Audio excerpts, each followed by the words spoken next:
Ayo. Are you ready? Ready. Welcome to PKMB 2022 di UKDC juga paling oke. Kami kelompok Aceh Maba Palu 2 di UKDC juga paling oke. Adakah UKDC di hatimu? Ada sayang, ada. Adakah UKDC di benakmu? Ada sayang, ada. Kelompok Aceh Bali, oke. Yawir, wir, yawir, yawir, wir, yawir. Dum tak, dum dum tak. Hei, kami Maba FC. Kami masih bisa. Untuk jadi kelompok terhebat. Cus A. Kelompok Aceh kece. Kucop asik. Kelompok Aceh kece. Kucop asik. Tema PKMB ini Merdeka, belajar untuk Indonesia. Sekian dari kami. Terus besar. Oke, terima kasih dari kelompok Aceh. Terima kasih kelompok Aceh. Ya, meskipun sedikit kurang briefing ya, tapi teman-teman yang maju yel-yel diusahakan waktu istirahat atau waktu break itu ya, chemistry-nya dilaketin ya, biar enak lagi gitu. lah, biar nanti biar lebih wah lagi. Oke, selanjutnya kita mau mendengarkan materi dari siapa nantinya, kita lihat dulu. Betul. Ya. Dia adalah figur yang sangat berpengaruh juga. Kira-kira apa nama materi pada pagi hari ini? Ada yang tahu? Ada yang tahu nggak? Oke, ini nanti temanya adalah pendidikan gerakan anti penyalahgunaan narkoba gitu.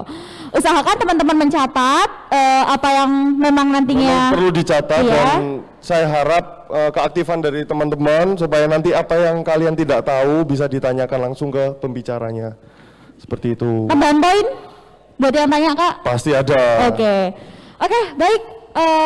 Langsung saja kita panggil Bapak moderator kita pada pagi hari ini, yaitu Bapak Marsianus Ian Anakota. Oke, kepada Pak Ian kami persilahkan, dan Bapak narasumber pada pagi hari. Tepuk tangan semuanya.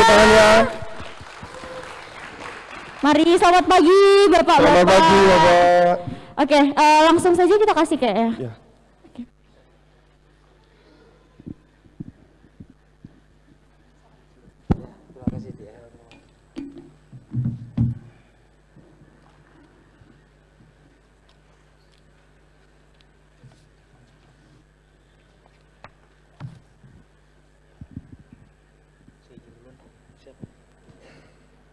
Halo.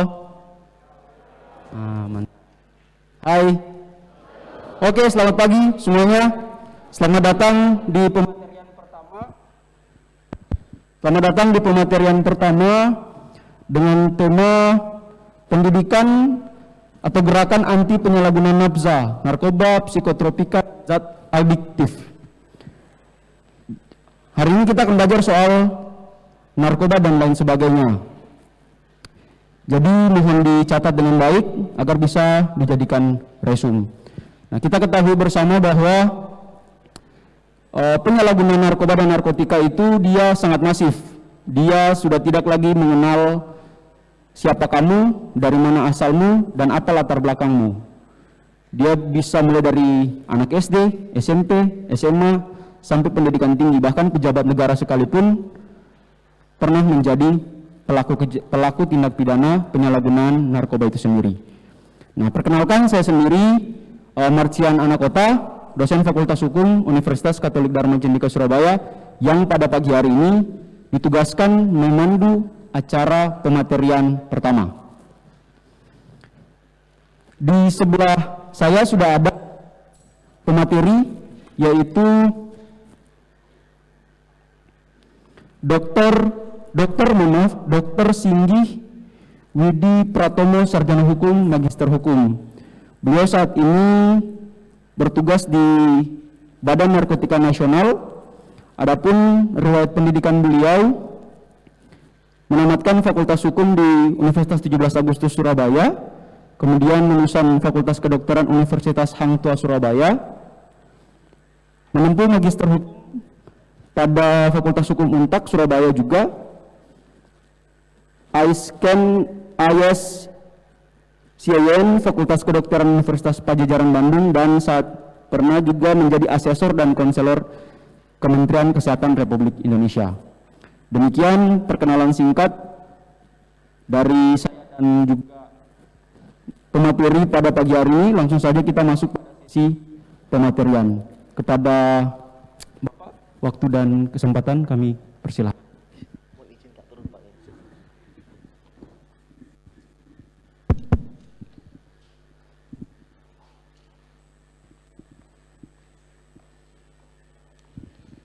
Selamat pagi. Salam sejahtera buat kita semua.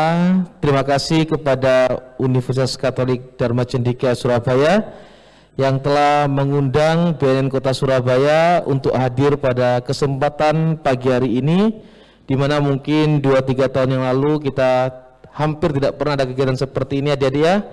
Dan syukur pada pagi hari ini kita bisa bertatap muka, kita bisa kembali kepada kehidupan normal walaupun tetap patuh kepada protokol kesehatan karena pandemi masih berlangsung walaupun angkanya terus menurun.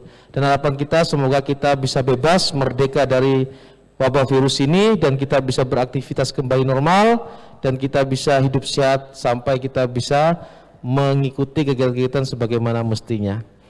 Tadi Pak Moderator sudah memperkenalkan company profil saya.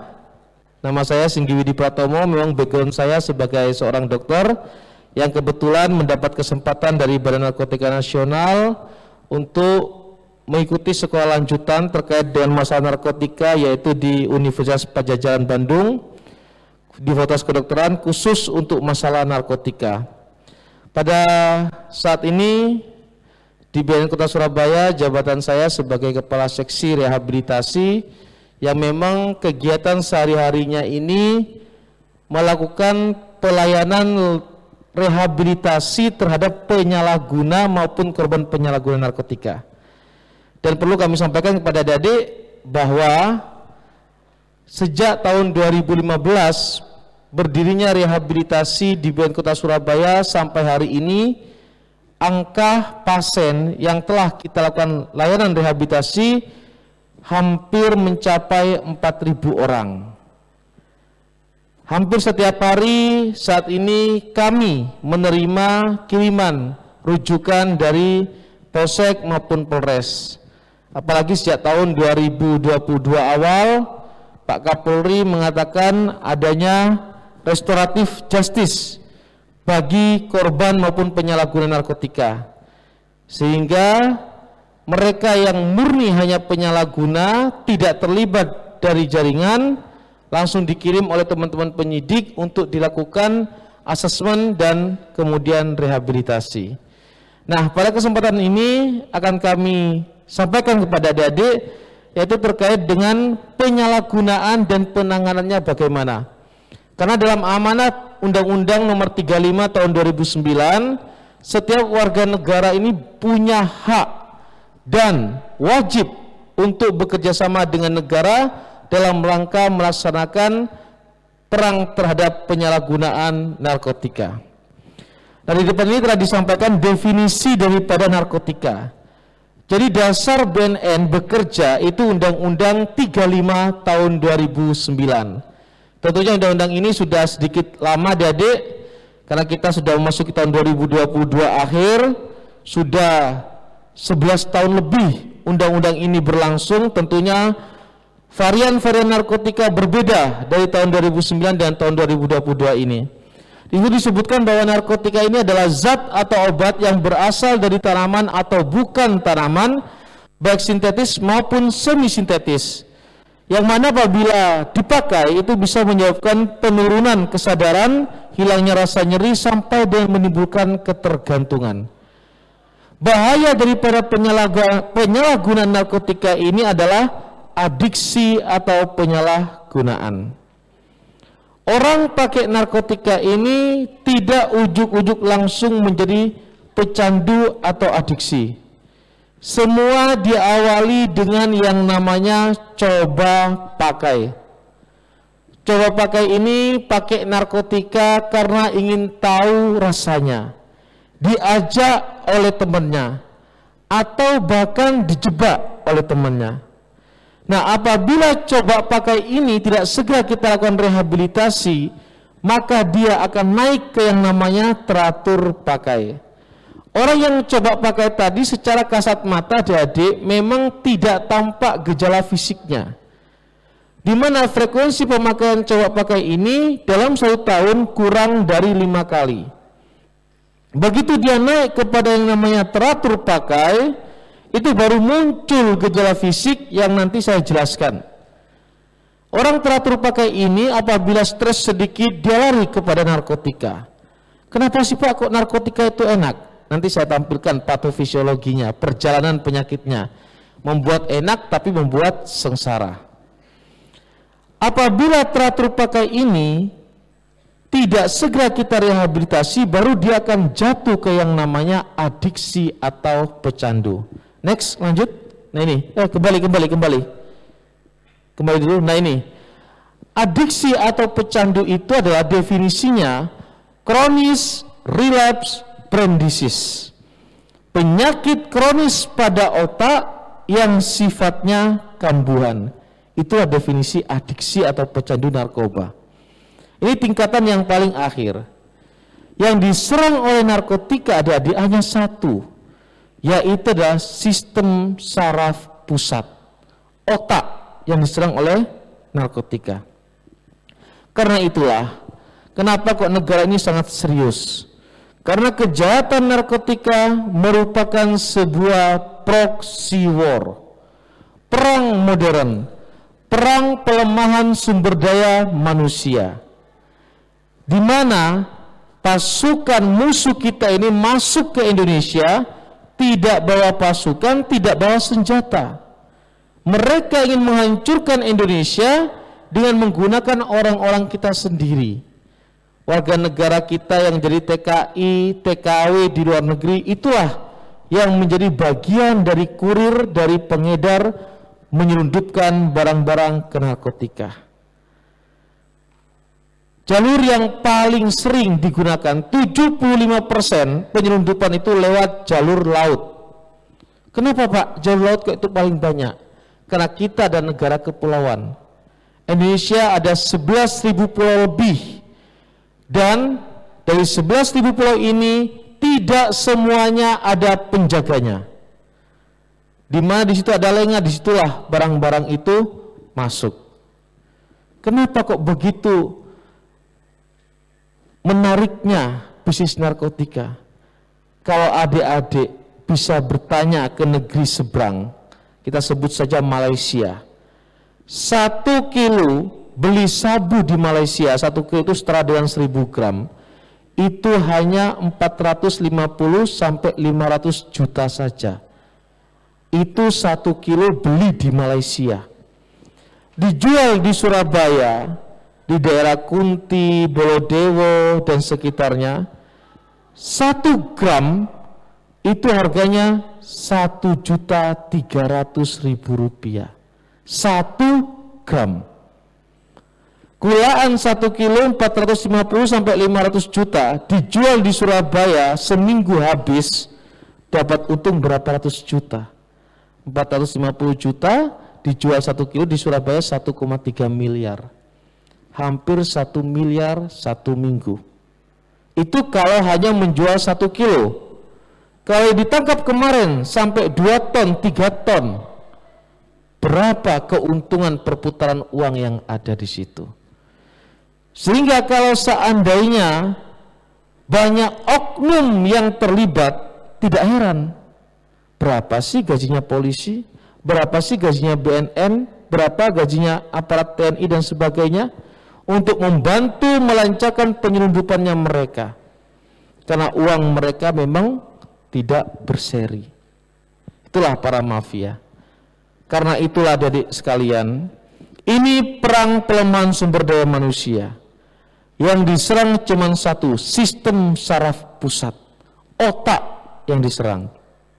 Kita tahu tahun 2045 saat Indonesia merayakan hari kemerdekaannya yang ke-100, Indonesia diprediksi akan mengalami yang namanya bonus demografi.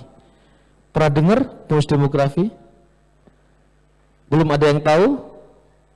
Bonus demografi ini, adik-adik, anak-anak usia produktif, usia milenial jauh lebih banyak daripada orang-orang lansia. Apabila bonus demografi ini diisi dengan anak-anak yang jenius, yang cerdas, yang sehat, yang religius, maka Indonesia berpotensi menjadi negara superpower. Bukan lagi negara maju, tapi negara superpower. Bayangkan kita. Kok bisa, Pak? Karena Indonesia punya 3 modal dasar yang hampir tidak dimiliki oleh negara lain. Yaitu pertama, sumber daya alam yang kaya raya. Yang kedua, wilayah yang luas. Yang ketiga, rakyat yang banyak. Singapura saat ini negara maju, Singapura. Tapi Singapura tidak berpotensi menjadi negara superpower. Karena rakyatnya sedikit, wilayahnya kecil. Australia saat ini negara maju, tapi Australia tidak berpotensi menjadi negara superpower. Walaupun wilayahnya luas, rakyatnya sedikit. Indonesia punya potensi ini. Karena itulah adik-adik, berbagai macam upaya untuk menghancurkan Indonesia terus dilaksanakan sejak mulai Indonesia mendeklarasikan kemerdekaannya sampai hari ini. Next. Nah, ini kita bayangkan. Ini komponen otak yang paling diserang oleh narkoba. Mulai dari daya analisanya sampai dengan daya memori. Kita bisa bayangkan kalau anak usia SD, SMP, SMA yang seharusnya itu merupakan masa pertumbuhan emas otaknya dirusak oleh narkoba. Bagaimana mereka itu berpotensi menjadi generasi emas. Walaupun dia sudah berhenti dari pemakaian narkotika, maka dia tetap saja tidak menjadi orang yang cerdas. Karena pada memorinya tidak bisa mumpuni. Next. Nah, ini gambaran PET scan ada dia, bukan scan, tapi PET scan. PET scan itu hampir sama dengan scan. Tampak otak yang kelihatan bolong-bolong, tapi sebenarnya nggak ada otak yang bolong. Otak yang bolong itu adalah gambaran dari sistem saraf yang rusak. Satu kali menghisap ganja itu bisa merusak yang namanya myelin 14 sampai 16 myelin. Satu kali menghisap ganja bisa merusak 14 sampai 16 saraf otak, dan itu sifatnya permanen. Jadi mohon maaf adik-adik, bagi mereka yang pecandu narkotika, sampai detik ini belum ada obatnya. Rehabilitasi hanya sebuah upaya pemulihan, bukan penyembuhan. Beda antara pulih sama sembuh. Sembuh itu apabila kita batuk pilek, kita sakit, minum obat, gejala sakitnya hilang, organ yang rusak kembali normal, itu sembuh. Tapi kalau pulih, walaupun direhabilitasi, memang dia berhenti total, tidak pakai narkotika setelah direhab, tetapi otak yang telah rusak tidak bisa kembali normal. Itulah kejahatan narkotika. Karena itulah ada undang-undang khusus terkait dengan penyalahgunaan narkotika. Next, lanjut. Terus saja. Terus. Nah, ini. Kenapa sih Pak kok walaupun sudah dilarang masih banyak yang pakai? Saya ambil contoh pemakaian ganja ini, kanabis atau ganja. Begitu seseorang itu menghisap ganja, ada zat yang membuat dia bisa berhalusinasi, bisa ngefly, bisa nyaman, seolah-olah masalah selesai, yang namanya hormon dopamin. Hormon dopamin itu yang warnanya biru bulat-bulat kecil. Begitu hormon dopamin itu keluar, wow, rasanya nikmat sekali. Hormon dopamin itu lewat yang warna kuning seperti tanda panah yang disebut dengan neurotransmitter. Neurotransmitter itu jembatan yang menghubungkan sel saraf satu dengan saraf lainnya. Apabila kita dicubit, kita merasa sakit, itu karena adanya neurotransmitter yang normal. Apabila kita diomongin jelek, kita sakit hati, karena neurotransmitter kita itu normal. Nah, dopamin itu lewat yang namanya neurotransmitter. Harusnya hormon dopamin itu begitu keluar, jangan terlalu lama berada di luaran. Dia harus kembali lagi ke tempat semula. Takutnya kalau terlalu lama di luar, tertawanya kepanjangan padahal lucunya sudah selesai, alias gila. Nah, jahatnya molekul ganja itu yang warna kuning besar-besar, dia memblok, menutup tempat kembalinya hormon dopamin, sehingga hormon dopamin itu membanjiri neurotransmitter sehingga bisa mengakibatkan putusnya neurotransmitter. Coba kembali, Dek, slide-nya kembali. Nah, itu yang warna biru yang putus, seperti itulah, dan ini sifatnya permanen. Jelas sampai di sini? Jelas ya. Oke, next. Lanjut karena ini waktunya sangat singkat. Terus saja. Terus. Nah, ini merupakan contoh ciri khas orang pemakaian sabu. Yang paling banyak di Surabaya itu ya golongan sabu, ineks, ekstasi, dan ganja. Sebenarnya adik-adik, jenis narkotika yang sudah beredar di seluruh dunia ini jumlahnya sudah mencapai 10.000 jenis lebih. Yang masuk dalam Permenkes itu hanya sekitar 73. Kalau adik-adik ditesurin hanya maksimal 7 parameter. Artinya apa? Banyak varian-varian lain yang belum terdeteksi. Yang belum terdeteksi. Kita akui banyak varian-varian lain. Toh di desa saja obat batuk bisa dia salah gunakan. Kalau adik-adik nanti penasaran dengan Undang-Undang 35 tahun 2009 bisa dibuka. Bahwa di dalam Undang-Undang 35 tahun 2009 itu sudah ada penggolongan-penggolongan narkotika. Golongan 1, golongan 2, golongan 3. Golongan 1 itu narkotika boleh digunakan dengan ketentuan untuk penelitian dan telah mendapatkan izin dari Kementerian Kesehatan. Itu golongan 1.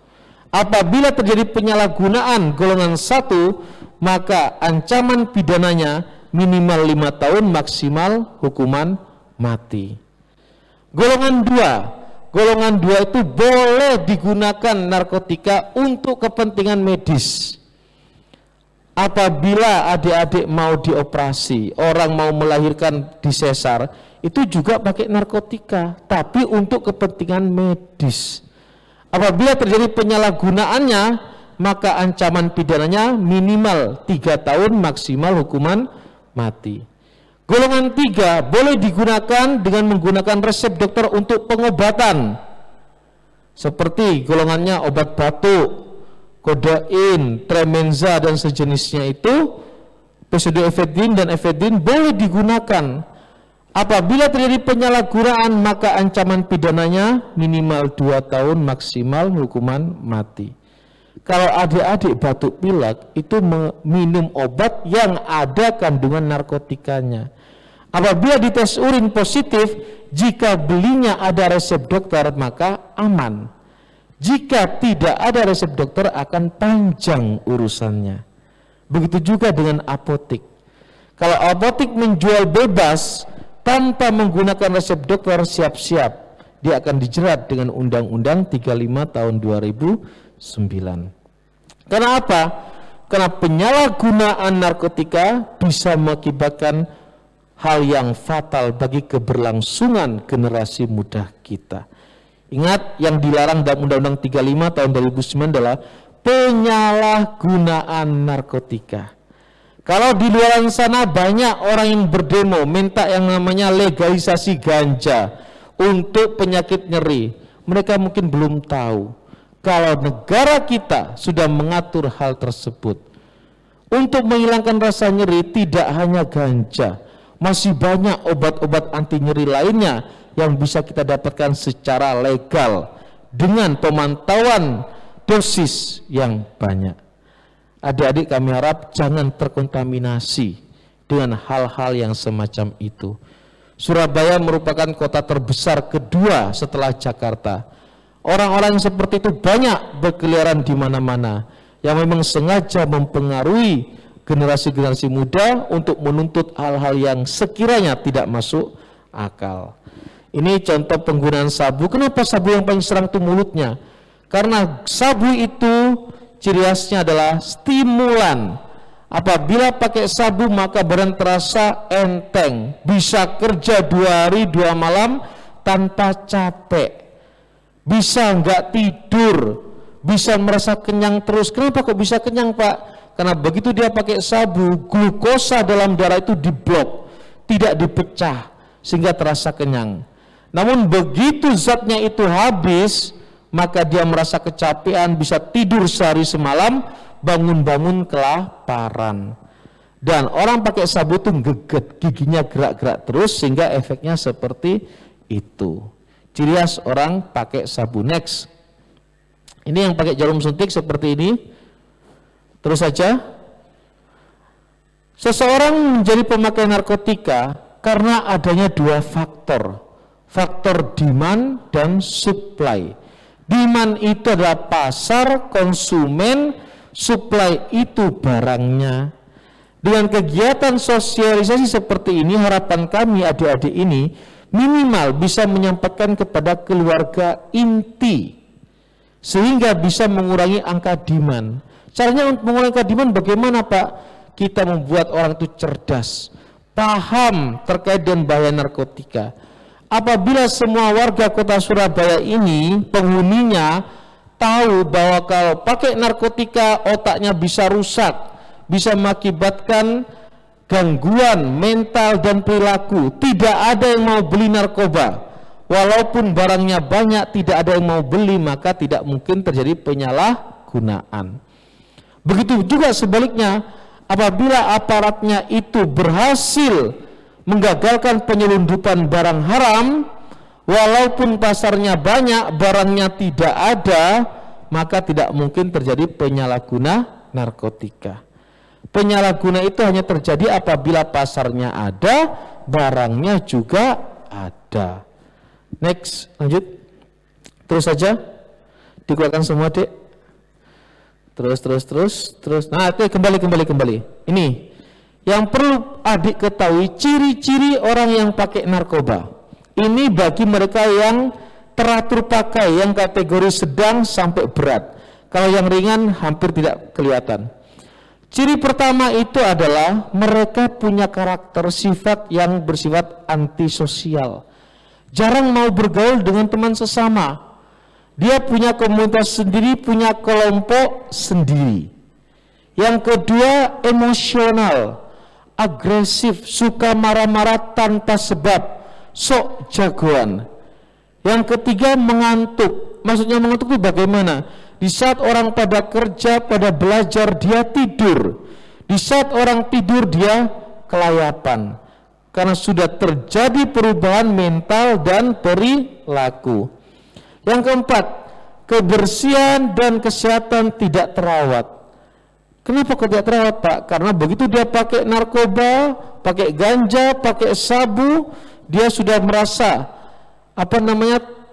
bisa kerja maksimal. Begitu kena suhu yang berbeda sedikit, dia sensitif. Sehingga orang yang pakai sabu itu jarang mau mandi. Terasa dingin dia kalau mandi, karena sistem sarafnya itu bekerja dengan maksimal, sensitif dia.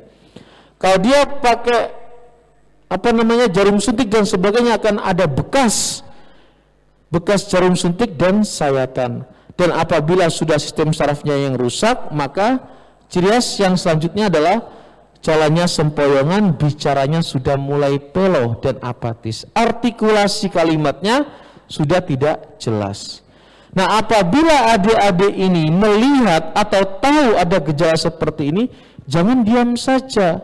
Next. Terus, nah, bawa ke yang namanya IPWL. IPWL itu adalah institusi penerima wajib lapor. Pasal 54 dan pasal 55 Undang-Undang 35 tahun 2009 terkait dengan wajib lapor. Mereka yang usia dewasa apabila menjadi penyalahguna narkotika melaporkan diri kepada IPWL, maka pidananya gugur, tidak dihukum, melainkan dilakukan rehabilitasi. Tetapi kalau dia tidak melaporkan diri, tertangkap tangan, maka proses penyidikan dan penyelidikan terus dilakukan. Terserah nanti dari kejaksaan, dari penyidik, apakah dia di restoratif justice atau tidak, atau lanjut di sidang. Kalau lanjut di sidang, nanti hakim yang menentukan apakah dia direhab atau dipidana. Bagi anak yang belum cukup umur, maka yang wajib lapor itu adalah wali atau orang tuanya. Next. Nah ini kembali. Tujuan rehab tadi yang saya sebutkan, bahwa rehabilitasi itu tujuannya adalah pulih produktif, bukan sembuh. Disebut dengan pulih itu 3 hal tercapai. Pertama, meningkatkan kemampuan kontrol emosi yang lebih baik, hidup lebih sehat dan produktif, serta berhenti total dari ketergantungan narkotika. Itulah disebut dengan berhasilnya rehabilitasi. Lanjut, karena waktunya tinggal sebentar lagi, terus saja. Terus,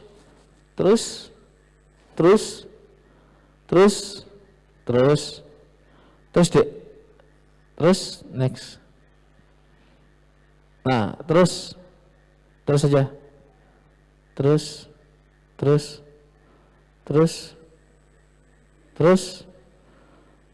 lagi. Nah, ini gambaran peta penyelundupan situasi negara kita. 75% peredaran gelap penyelundupan lewat jalur laut. Tidak ada satu daerah pun yang bebas dari penyalahgunaan narkotika. Bagaimana peta Jawa Timur? Lanjut. Ini Jawa Timur. Tidak ada satu kabupaten kota pun yang bebas dari penyalahgunaan narkotika, karena bandarnya dari dalam dan luar negeri. Surabaya ini ada 31 kecamatan. 19 kecamatannya itu adalah daerah rawan narkotika, yaitu zona merah. Mungkin kalau di sini banyak adik-adik yang dari daerah luar, hati-hati dalam pergaulan di kota metropolitan. Surabaya warganya adalah heterogen, berbagai macam masyarakat dalam dan luar negeri banyak di kota Surabaya. Hati-hati jangan salah dalam melakukan pergaulan. Next, lanjut. Ini bentuk-bentuk penyelundupan banyak sekali. Terus saja. Nah, ini terakhir dari saya, peran serta masyarakat berdasarkan Undang-Undang 35 tahun 2009. Pasal 107 mengatakan masyarakat dapat melaporkan kepada pejabat yang berwenang atau BNN jika mengetahui adanya penyalahgunaan atau peredaran gelap narkotika dan prekursor narkotika. Kalau adik-adik mengetahui seperti ini bentuk kejahatan baru. Kalau kita ingin membela menyelamatkan bangsa dan negara, jangan takut untuk melaporkan jika ada peredaran gelap narkotika di sekitarnya adik-adik. Kalau takut datang ke BNN, cukup pakai medsos. BNN Kota Surabaya sudah punya semua medsos, bisa inbox. Jujur, kita berhasil ungkap berapa banyak pun rata-rata karena pengaduan masyarakat yang paling sering lewat media sosial. Itu aja harapan dari kami, nanti dipandu oleh Pak Moderator, kita buka untuk tanya jawab. Dan saya akhiri dan terima kasih atas perhatiannya.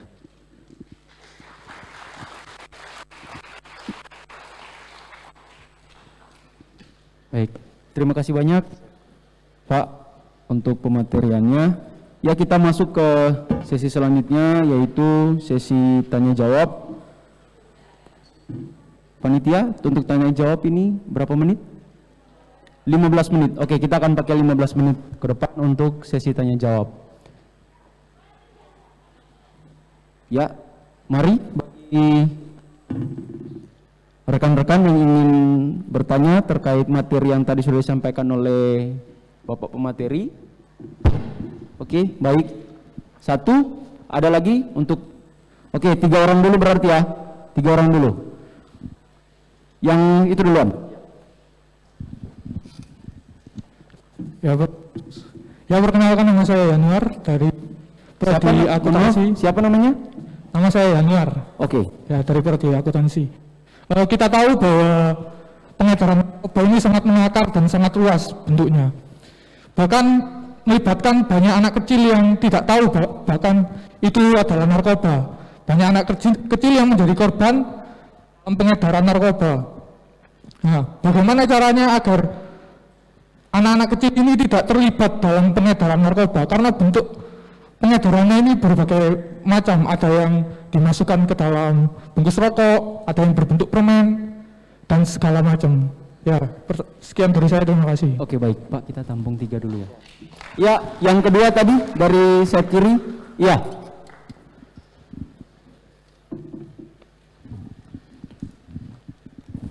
Cek, selamat pagi. Perkenalkan, nama saya Raja Nuri Sirait, saya berasal dari Kalimantan Barat. Di sini saya akan mencerita sedikit. Saya tinggalnya di perbatasan Malaysia sama Indonesia ya. Itu dekat sekali, perjalanan ditempuh cuma 1 jam, kalau jalan kaki 1 jam, kalau pakai kendaraan mungkin 20 menit. Di sini pertanyaan saya, karena bagaimana penjagaan narkotika jenis sabu atau ganja? Kalau di tempat saya itu sabu ganja itu banyak ya, karena bersifatnya dekat dengan perbatasan Malaysia. Pertanyaan saya, bagaimana penjagaan di masyarakat hal itu tidak lagi datang ke Indonesia, ataupun masyarakat di Indonesia mau interaksi dengan Malaysia? Kan di Kalimantan itu jalan tikus itu banyak, dan maupun Polri, TNI itu jarang juga kan kita ketemu di pas jam mereka tugas atau piket untuk mengawasi perbatasan Indonesia dan Malaysia. Di situ juga kebanyakan saya juga banyak cerita dari masyarakat sekitar, kebanyakan mereka lalu lalang pada saat jam malam. Bagaimana pemerintah bisa melarang dan mensosialisasikan supaya narkotika itu tidak lagi masuk ke Indonesia, karena barang itu di tempat saya itu sangat hal wajar. Kalau dibilang di sana tuh banyak tuh barang kayak gitu, hal wajar kalau dengar kata-kata seperti itu. Makanya saya bertanya, bagaimana masyarakat maupun masyarakat pusat daerah mengatasi masalah seperti itu. Sekian dari saya. Baik, terima kasih. Yang ketiga, baju putih, silakan. Ya, selamat pagi. Perkenalkan, nama saya Dev Juntirta dari Prodi Hukum. Saya punya pertanyaan karena tadi Bapak kan bahas tentang legalisasi ganja ya Pak. Saya ada pertanyaan, mengapa di Indonesia tidak melegalisasikan ganja Pak? Padahal seperti yang kita tahu negara-negara maju seperti Belanda dan lain-lainnya melegalisasikan ganja. Seperti baru-baru ini Thailand baru saja melegalisasikan ganja, karena kalau alasan dari Thailand karena di sana mereka bisa menanamnya dengan sangat mudah dan dapat panen dengan cepat. Jika di Belanda dilegalisasikan tapi cuma 1 linting, dan seperti yang kita tahu Belanda adalah salah satu negara yang kejahatannya sangat rendah ya. Di sana penjara-penjara kosong, tidak seperti di Indonesia. Seperti Bapak bilang tadi, sejak 2015 ada 4.000 pasien. Dan saya ada satu pertanyaan lagi, boleh Pak? Ya, satu lagi. Hari ini kan temanya penyalahgunaan narkotika, napsa maaf. Napsa adalah narkotika, alkohol, psikotropika, dan zat adiktif lainnya. Zat adiktif berarti termasuk ke dalam rokok, yakni ada tar dan nikotin kan Pak. Kenapa ganja dan zat-zat di narkotika yang adiktif diilegalkan, sedangkan rokok yang memiliki zat adiktif yang sama dilegalkan? Apa karena cukainya yang membantu? Makasih ya Pak. Baik, terima kasih untuk 3 penanya pertama. Pak, tadi yang pertama terkait dengan bagaimana cara agar anak terlibat, kemudian di daerah perbatasan pencegahannya, dan 2 terakhir kenapa Indonesia belum atau tidak melegalisasi ganja, dan kenapa sih rokok itu tidak ilegal di Indonesia? Silakan Pak. Terima kasih Pak Moderator. Pertanyaan yang sangat luar biasa dari mahasiswa UKDC. Untuk yang pertama terkait dengan anak di bawah umur ya Mas ya. Bagaimana caranya kita supaya anak di bawah umur ini tidak terlibat dalam permasalahan penyalahgunaan narkotika? Sebenarnya kalau kita berbicara usia anak, itu yang paling bertanggung jawab itu siapa? Orang tua atau wali? Tapi kadang-kadang kenyataan real di negara kita ini banyak sekali permasalahan-permasalahan sosial yang kita temui. Kita sudah hampir 10 tahun bekerja sama dengan, kalau dulu namanya DP5A, yaitu Dinas Perlindungan Anak dan Perempuan.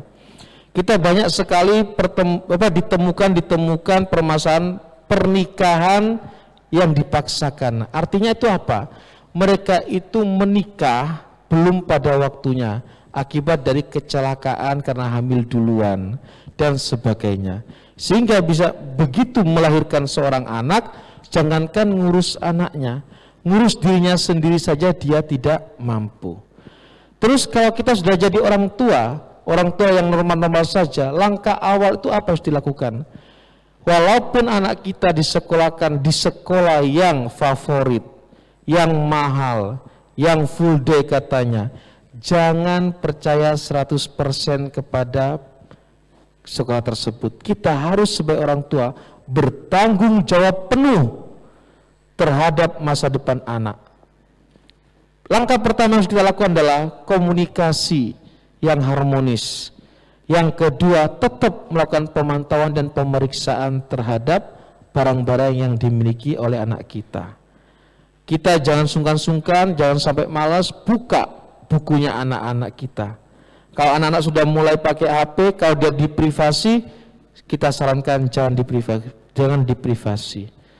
Permasalahan yang ada di negara kita ini, adik-adik sekalian, berawal dari permasalahan dalam rumah tangga. Pasien kami itu hampir 4.000 orang. Kami lakukan asesmen, kami lakukan konseling. Penyebab utama mereka menjadi penyalahguna narkotika atau terlibat dalam jaringan karena pondasi rumah tangga yang rapuh. Apa saja itu Pak pondasi rumah tangga? Pertama, agama. Yang kedua, pendidikan. Yang ketiga, ekonomi. Yang keempat, sosial budaya. 4 hal ini yang rapuh. Banyak dari mereka itu tidak tahu kalau penyalahgunaan narkotika dilarang oleh agamanya masing-masing. Banyak yang nggak tahu. Pemahaman mereka, mohon maaf, banyak dari mereka itu yang menjadi klien-klien kami hanya KTP-nya saja yang beragama, tetapi dalam kehidupan sehari-harinya dia jarang sekali mengaplikasikan kehidupan beragama. Padahal agama di sini adalah sebagai filter dalam kehidupan kita. Tidak ada agama yang tidak mengajarkan kebaikan. Itu yang lemah. Yang kedua, pendidikan. Banyak dari mereka tidak tahu kalau pakai narkotika ini bisa merusak mental dan perilaku. Banyak nggak tahu. Yang dia tahu adalah pakai narkotika happy, enjoy, nyaman, keakraban antar komunitas, hanya itu. Yang ketiga, faktor ekonomi. Banyak dari mereka terlibat karena apa? Susah mencari kerja, tidak punya uang. Beberapa klien kami yang terlibat dalam pengedaran narkotika, dia dengan gampangnya bilang gini ke saya, Pak, saya itu sudah melamar kerja kemana-mana, tidak diterima. Ini ada teman saya tuh hanya disuruh nganterin barang aja Pak ke warung kopi sana, paling gak sampai 5 menit Pak, dikasih uang 50.000 saya. Terus kamu sehari berapa kali nganterinnya? Paling sedikit lah 6-7 kali, paling sedikit. Berarti sehari berapa? 1 orang. Sehingga kalau di Surabaya itu trennya jaringan itu jaringan keluarga, nggak kaget. Karena memang apa? Memang susah ekonomi. Ada yang menawarkan uang hanya mengantarkan saja, ya dia mau. Ini. Yang keempat, faktor sosial budaya. Di kota besar ini banyak sekali masyarakat yang cuek. Kita menangkap rumah bandar, tetangga kanan kirinya nggak tahu kalau dia itu kerjaannya bandar. Karena apa? Pagi, subuh-subuh sudah berangkat pada cari uang, kerja. Pulang malam, tegur sapa sudah tidak ada lagi. Itulah awal mula kehidupan, kerusakan, permasalahan yang ada di negara kita bermula dari permasalahan dalam rumah tangga. Kalau setiap rumah tangga ini mapan ekonominya, mapan pendidikannya, agamanya kuat, tidak ada permasalahan, hidupnya harmonis, maka dengan sendirinya negara ini akan menjadi negara yang maju. Nah, bagaimana kalau kita untuk mencegah anak-anak? BNN hanya sebuah upaya untuk melakukan sosialisasi. Kita ada program BIMTEK, kita ada program pemberdayaan masyarakat. BNN ada namanya seksi P2M, pencegahan dan pemberdayaan masyarakat. Tetapi yang terpenting adalah bagaimana faktor orang tua ini harus benar-benar memperhatikan anak. Karena anak ini adalah tanggung jawabnya dia. Ini full tanggung jawab seorang anak. Sekolah hanya sebagai fasilitas. Jelas ya? Oke, yang kedua terkait dengan masalah perbatasan. Bagaimana menyikapi masalah perbatasan? Ini sebenarnya merupakan sebuah permasalahan nasional. Salah satu langkah yang dilakukan oleh Presiden Jokowi di daerah Nunukan. Nunukan kan perbatasan Kalimantan Barat dengan Malaysia ya, Dik ya. Nah, itu sekarang sudah dibangun infrastruktur. Dulu di sana tahun 2014 pertama kali saya masuk BNN, banyak sekali jalur-jalur tikus yang tanpa pengawasan.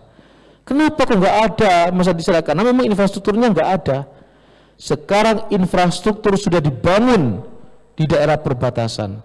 Infrastruktur ini merupakan salah satu strategi supaya mengurangi angka penyelundupan, walaupun malingnya lebih pintar daripada polisinya. Biasanya seperti itu. Pasti orang jatuh jauh punya berseribu cara untuk mengakali bagaimana bisa mengelabui petugas, itu pasti. Nah, adapun pemerintah tidak tinggal diam.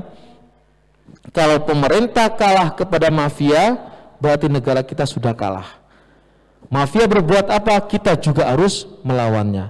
Yang dilakukan di sana adalah penguatan sinergitas lewat yang namanya Inpres nomor 2 tahun 2020. Instruksi Presiden terkait dengan RAN, Rencana Aksi Nasional P4GN. Jadi Presiden Jokowi memerintahkan kepada seluruh lembaga, baik negara, BUMN maupun swasta, semuanya wajib melaksanakan yang namanya P4GN. Program unggulannya apa? Desa Bersinar atau Kelurahan Bersinar. Pernah dengar adik-adik? Jadi sekarang itu di desa itu, anggaran desa itu wajib sebagian untuk program P4GN. Jadi setiap desa itu dilatih kadernya minimal 5 orang. Tugasnya apa? Pertama, untuk menemukanali penyalahgunaan narkotika. Yang kedua, melakukan pendampingan. Yang ketiga, melakukan bimbingan lanjut. Walaupun BNN itu jumlah orangnya sedikit, hanya ada di beberapa kota, tapi BNN punya kader di setiap desa dan kelurahan.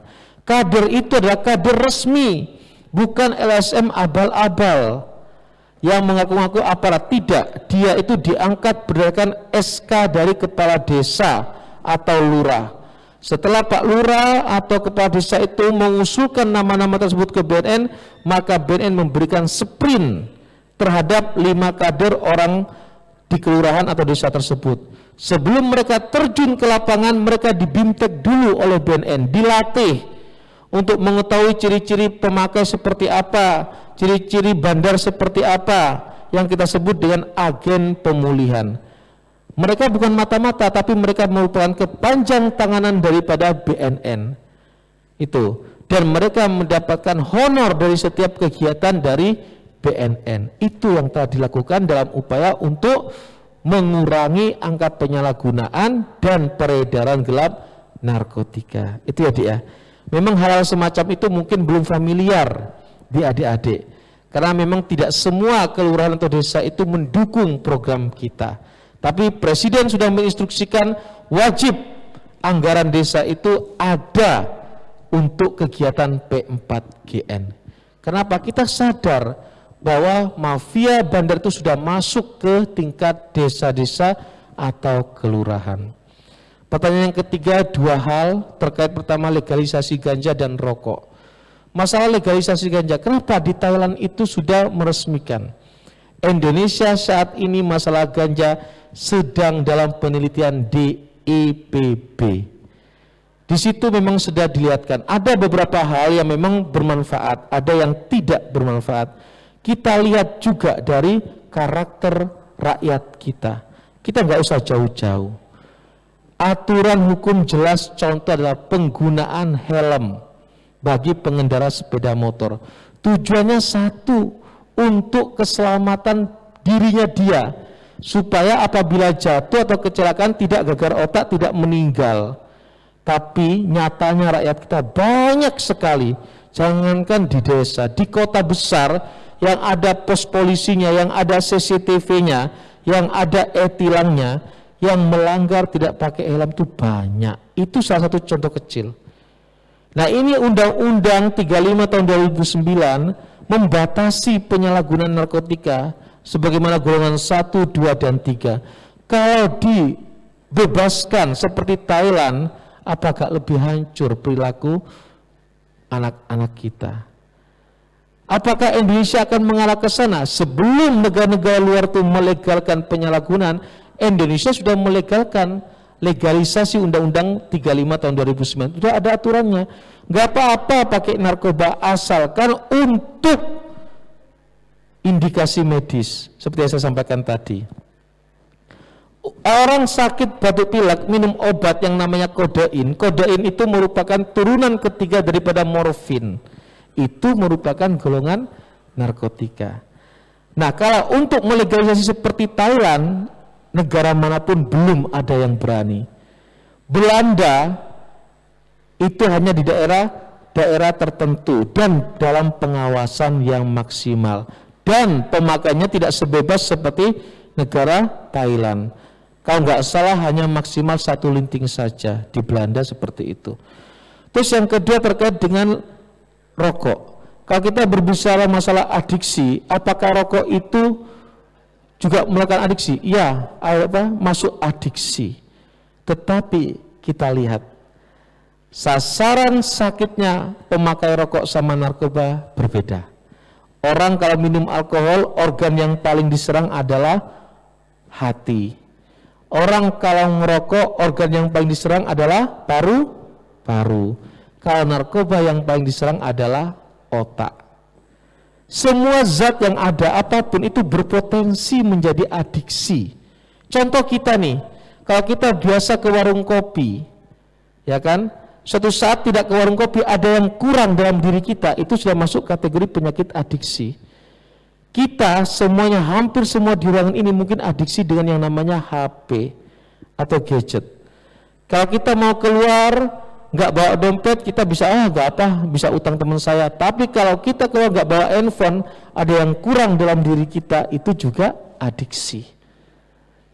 Sehingga kita gelisah kalau nggak bisa pakai HP. Nah, tetapi dari sekian banyak adiksi kita pilah-pilah mana yang paling berbahaya, mana yang bahaya, mana yang kategori resiko ringan. Nah, rokok saat ini dia yang diserang adalah paru-paru. Narkotika adalah otak. Mungkin teman-teman sudah bisa membedakan hal semacam itu. Itu aja mungkin yang bisa kami sampaikan karena waktunya sudah habis Pak Moderator, dan terima kasih atas antusiasnya teman-teman sekalian dan selamat pagi. Baik. Terima kasih banyak Pak atas pemateriannya. Mungkin saya tambahkan sedikit. Jadi untuk persoalan yang legalisasi ganja itu memang saat ini sementara dalam proses riset, karena tumbuh-tumbuhan apapun jenisnya itu dia punya perbedaan komposisi. Nah, di Indonesia ada tuh namanya komposisi THC dan komposisi CBD. Itu ada dua komposisi yang berbeda antara ganja dari Timur Tengah, Afghanistan, ganja dari Eropa, dan ganja dari Indonesia. Gitu. Nah, yang ada di Indonesia, khususnya daerah Sumatera, itu saat ini berdasarkan hasil riset saat ini itu dia sangat keras, nggak bisa digunakan dengan sembarangan. Gitu.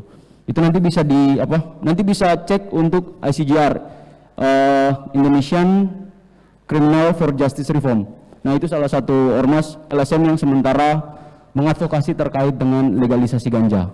Kemudian itu bagi semuanya bisa untuk sekedar menambah pengetahuan.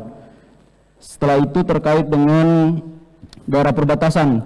Menarik sekali daerah perbatasan. Indonesia mau menjadi negara Jawa di kelautan, tapi ternyata daerah-daerah khusus itu keamanannya masih sangat kurang. Nah, itu bisa dikritisi oleh rekan-rekan nanti di angkatan yang baru ini gitu. Dikritisi kebijakan-kebijakan pemerintah terkait bagaimana agar daerah perbatasan itu bisa aman. Dan yang terakhir kembali lagi soal keluarga. Nanti akan jadi pertanyaan, bagaimana nanti kalau ada keluarga yang memang bukan ideal lah, bukan seperti yang tadi, bukan seperti yang diharapkan.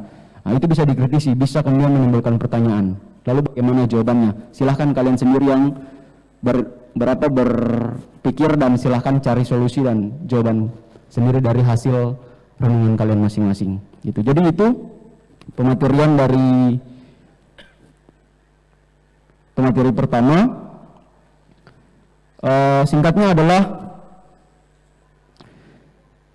narkotika itu konteksnya kita bisa menjadi pelaku, kita bisa menjadi korban, dan kita bisa menjadi saksi. Gitu. Kita bisa menjadi tiga hal itu. Gitu. Kalau dalam saksi ya kita bisa menjadi pelapor ya Pak, menjadi pelapor untuk tadi IPWL ya Pak, IPWL bahwa ada di tetangga atau siapa yang ini. Kemudian kembali lagi bahwa nanti kalau dilapor berarti nanti masuk proses rehabilitasi. Tapi kalau ternyata ketangkep berarti dia akan melalui dulu proses hukum. Kalau ternyata dalam proses hukum itu ada kebijakan dari aparat penegak hukum bahwa dia baiknya direhabilitasi saja, dia akan direhabilitasi. Gitu. Jadi jangan sekali coba-coba, gitu. Jangan sekali coba-coba. Baik, itu saja pematerian yang dapat disampaikan oleh Bapak kita di pagi hari ini. Sekali lagi terima kasih banyak Pak. Tapi sebelum kita menutup sesi ini, mohon Pak bisa berikan sedikit arahan atau pesan kepada adik-adik agar mereka nanti menempuh perkuliahan di UKDC juga agar bisa mencegah, melindungi diri, membentengi diri dari nafsa ini Pak. Silakan Pak. Ya, terima kasih adik-adik. Mungkin kalau adik-adik tadi melihat kurikulum vitae saya ini dilahirkan di kota yang sangat kecil, yaitu pulau kecil bukan kota, Pulau Bawean. Pernah tahu Pulau Bawean? Pulau Bawean itu dari Gresik masih nyebrang 80 mil, hanya ada 2 kecamatan. Orang tua saya bukan seorang dokter. Orang tua saya hanyalah seorang guru swasta. Bapak ibu saya guru swasta. Tapi begitu saya sekolah, alhamdulillah saya itu sekolah fakultas kedokteran dan dua-duanya swasta yang mungkin orang melihatnya itu mahal. Saya pagi kuliah kedokteran, sore saya kuliah fakultas hukum. Tapi semuanya saya beasiswa. Saya tidak membiayai sama sekali, karena saya berpikir gini, hidup ini cuma sekali. Tujuan kita hidup itu pasti meninggal, pasti mati. Sehebat apapun kita pasti mati kita. Saya tuh punya prinsip cuma satu. Sebelum saya mati, saya ingin memberikan yang terbaik kepada orang-orang yang saya cintai. Orang tua saya, saudara saya, dan sebagainya. Karena itu selama saya menempuh pendidikan, bagaimana saya memberikan yang terbaik. Dan begitu lulus, saya ikut tes CPNS dan saya berusaha dan maksimal. Kalau orang mungkin bertanya banyak masuk PNS, bayar dan sebagainya, saya begitu ikut tes CPNS, milih pusat BNN, alhamdulillah sekali ujian langsung lulus. Artinya apa? Jangan sia-siakan masa muda. Walaupun mungkin saat ini dari adik-adik ini dari berbagai macam background, ada yang memang ekonominya berlebih, ada yang pas-pasan, bahkan ada yang kurang.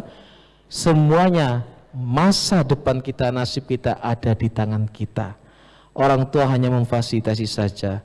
Yang dari ekonomi pas-pasan, jangan patah semangat, jangan merasa rendah diri. Karena apa? Masa depan Anda itu ada saat Anda melaksanakan kesungguhan itu. Jangan sia-siakan waktu, jangan sia-siakan masa muda, teruslah berkarya untuk bangsa dan negara ini. Terima kasih. Terima kasih banyak untuk pesan kepada adik-adik kita. Baik, benang merah dari ini adalah jauhi narkotika untuk disalahgunakan. Gitu, jauhi hal itu. Kalau untuk kebutuhan medis, ada dokter, silahkan. Ada di sini nanti mungkin kita bisa dapat kontak dari Bapak untuk bisa berkomunikasi terkait dengan narkotika dan lain sebagainya untuk event-event selanjutnya. Yang pasti materi hari ini sudah dicatat dan bisa dijadikan resume serta menjadi renungan bagi kalian sendiri. Saya menempuh kuliah nanti akan seperti apa, gitu.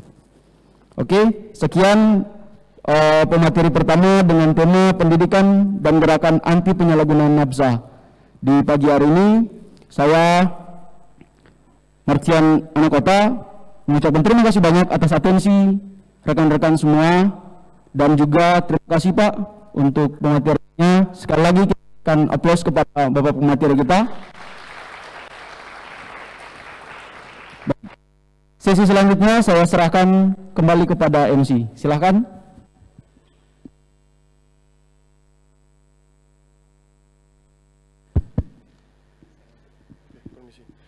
Sekali lagi kami ucapkan terima kasih kepada Bapak Singgi atas materi yang telah disampaikan dan Bapak Ian telah membantu berjalannya acara. Acara selanjutnya adalah penyerahan sertifikat oleh Ibu Citra selaku Kepala Biro Kemahasiswaan dan Alumni.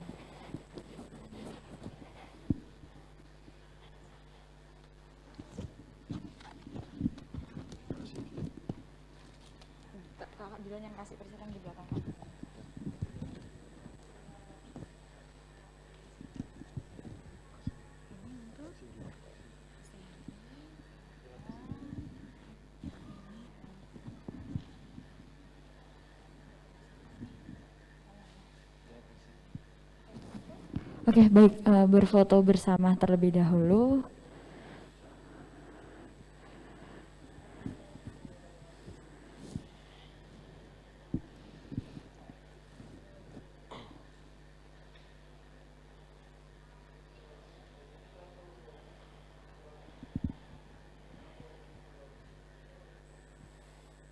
Oke, terima baik. kasih. Terima kasih Pak Ian dan Bapak Singgi. Oke, selanjutnya kita nantinya akan mendengarkan materi selanjutnya. Iya, sesi pemaparan selanjutnya. Sudah dicatat ya tadi ya? Gimana? Ngantuk? Ngantuk? Lemas? Lemas? Lapar? Siapa yang lapar di sini? Angkat tangan. Sabar dulu ya. Nanti makan ya, pas istirahat. Oh ya teman-teman, mau ngingetin nih ya. Kemarin itu kakak perkapnya nih ngeluh. Dia bilang, maba itu kalau ngambil air minum pakai tenaga dalam, sampai pompa airnya rusak. Nah, guys ya, notice aja nih buat kalian. Kalau ambil air jangan pakai tenaga dalam, pelan-pelan aja ya, biar nggak rusak lagi. Beli mulu. Kalian gimana sih kemarin tuh ceritanya, kok bisa sampai rusak? Jujur aja. Itu pompa air guys, bukan pompa angin. Digini terus kalian ya. Pelan-pelan guys, fasilitas itu soalnya. Oke, selanjutnya kita mau dengerin Ibu Citra sebagai Kepala Biro Kemahasiswaan dan Alumni untuk mensosialisasikan mengenai siakat. Jadi nanti teman-teman tuh kalau kuliah nih Kak ya, kan ikutin kegiatan tuh. Betul. Di mana kegiatan-kegiatan yang kalian ikutin, misalnya sebagai panitia, itu biasanya nantinya akan mendapatkan poin. Nah, Nanti dari poin itu nanti bisa kalian cek di Siakat itu tadi. Nah, penjelasannya bagaimana nanti bisa langsung didengarkan oleh Bu iya, Citra Bu langsung. Citra gitu. Cara inputnya gimana, terus berapa poin sertifikat apa aja yang bisa masuk, terus persyaratan apa Persyaratannya aja, apa saja. gitu. Asal masukin atau ada tugas-tugas lainnya itu nanti tugas akan langsung dijelasin sama Bu Sama Bu Citra, Citra. gitu. Jadi untuk yang kali ini berhubungan sama social life Social life kampusnya kampus. kalian, gitu. Sama jadi bahkan itu juga penting buat kita sih. Kakak-kakak panitianya juga nanti akan mendengarkan gitu pembaruan Siakat. Oke, langsung saja kita berikan kesempatan untuk Ibu Bu Citra.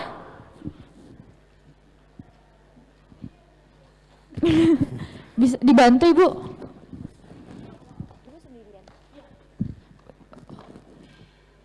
Oke, baik, langsung saja ini Ibu. Perlu dibantu operasikan PPT-nya atau?